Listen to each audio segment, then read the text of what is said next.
રાધનપુર તાલુકાના પ્રેમનગર ગામ ખાતે થયેલા વિકાસના કામોમાં ભ્રષ્ટાચાર થયેલ હોય તેવો ગામ લોકોના આક્ષેપ સાથે તપાસની માંગણી કરતા તાલુકા પંચાયતની ટીમ પોલીસ બંદોબસ્ત સાથે તપાસ માટે પ્રેમનગર ગામ ખાતે પહોંચી। પાટણ જિલ્લાના રાધનપુર તાલુકાના પ્રેમનગર ગામે 2018થી 2024 સુધી થયેલા વિકાસના કામોની અંદર હલકી ગુણવત્તાના કામગીરી થયેલી હોય સાથે સાથે કામોની અંદર ભ્રષ્ટાચાર થયેલો હોય અને મંજૂર થયેલા કામો ના થયા હોય તેવા આક્ષેપો સાથે ગામના લોકો દ્વારા 3 મહિના અગાઉ તપાસની માંગણી કરવામાં આવી હતી, જેને ધ્યાનમાં રાખીને તાલુકા પંચાયત તાલુકા વિકાસ અધિકારી એક ટીમ બનાવી તપાસ અર્થે પ્રેમનગર ગામ ખાતે મોકલી હતી, જેની અંદર થયેલા કામોની તપાસ કરવામાં આવી રહી છે। સાથે સાથે રેકર્ડની પણ તપાસ કરવામાં આવી રહી છે। ગામના લોકોના આક્ષેપ છે કે વિકાસની ગ્રાન્ટ આવી હતી તેની અંદર મોટાભાગની ગ્રાન્ટ માત્ર કાગળ ઉપર જ વપરાયેલી છે। આ કામગીરી સાથે જોડાયેલા કોન્ટ્રાક્ટર, સરપંચ, તલાટી કમ મંત્રી અને મંજૂર કરનાર અધિકારીઓ સહિતના લોકો ઉપર ભ્રષ્ટાચાર ગામના લોકોએ આક્ષેપ લગાવ્યા હતા।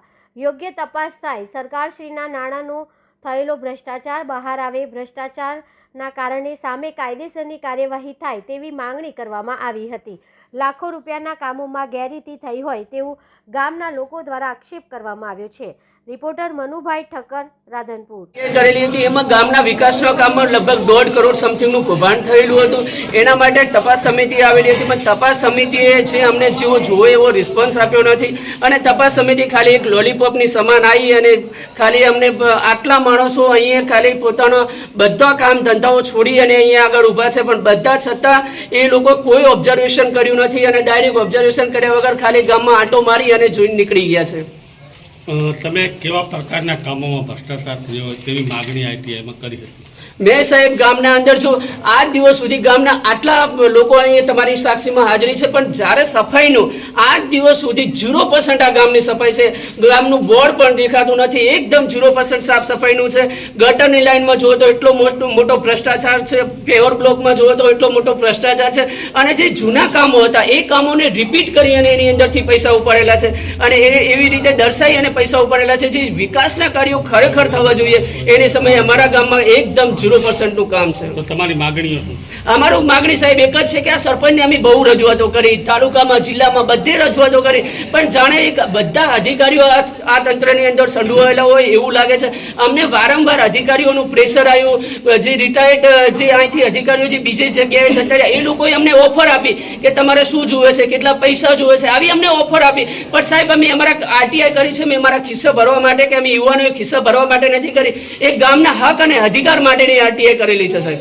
એ કયા અધિકારી હતા કે તમને ઓફર આપી આ વાત? સાહેબ એ હું અત્યારે બધાની સામે નહીં કહી શકું, પણ જ્યારે સમય આવશે ત્યારે હું આપને બધાની સામે ખુલીને પણ કહી શકીશ કે જે અધિકારીઓએ અમને લાલચ આપી હતી કે તમે આરટીઆઈ છોડી દો, તમને તમારું પૂરતું કામ કરી દઈશું, પૈસા આપીશું, બધું અમને લાલચ આપી છે, પણ છતાં સાહેબ એના માટે થઈને આજે 4 મહિના જેટલો સમય થઈ ગયો, એના માટે થઈને જ આ કાર્યમાં વિલંબ થયો છે, કારણ કે એમને એવું હતું કે ખરેખર સમાધાન થઈ જશે, પણ અમે આરટીઆઈ અમારા ખિસ્સા ભરવા માટે નથી કરી। અમે એક ગામના જાગૃત યુવાન તરીકે આ ગામના લોકો, ગરીબ લોકોનો હક અને અધિકાર છીનવાય નહીં અને આ ગામ પણ ભલે અમે શરૂઆત લેટ કરી છે, પણ અમારી આગળની શરૂઆત ગ્રેટ હશે એવો અમને વિશ્વાસ છે અને ગામ લોકોએ અમને જે બધું હવે શું માગણી? અમારી માગણી એક જ છે કે જે સરપંચને જે પોતાના યુવાનો થકી, જે ગામના આગેવાનો થકી જે સરપંચને ચૂંટ્યો, ખરેખર એને વિકાસલક્ષી જે કાર્ય કરવા જોઈએ એને વિકાસલક્ષી એક પણ કાર્ય કર્યું નથી। આજે યુવાનો રજડી રહ્યા છે, આગેવાનો રજડી રહ્યા છે, ઘણા લોકોએ પોતાના એક દીકરા સમાન તરીકે એમને ચૂંટ્યા ત્યારે ઘણી બધી આશા અને અપેક્ષાઓ હતી, એની અમે એકદમ 0% કાર્ય કર્યું છે। તો અમારી એક જ સરકારશ્રીને વિનંતી છે કે ખરેખર આવા લોકોને જો તમે પદ ઉપરથી નહીં હટાવો તો આ ગામમાં ખરેખર આ ગામ દેવામાં ડૂબી જશે। આ ગામમાં જે વિકાસ થવાની જગ્યાએ આ ગામ બહુ નીચે દબાઈ જશે। તો મારી વિનંતી છે કે આવા લોકોને તાત્કાલિક સસ્પેન્ડ કરવા જોઈએ। શું નામ તમારું? મારું નામ ઠાકોર ભરતભાઈ બાબુભાઈ છે।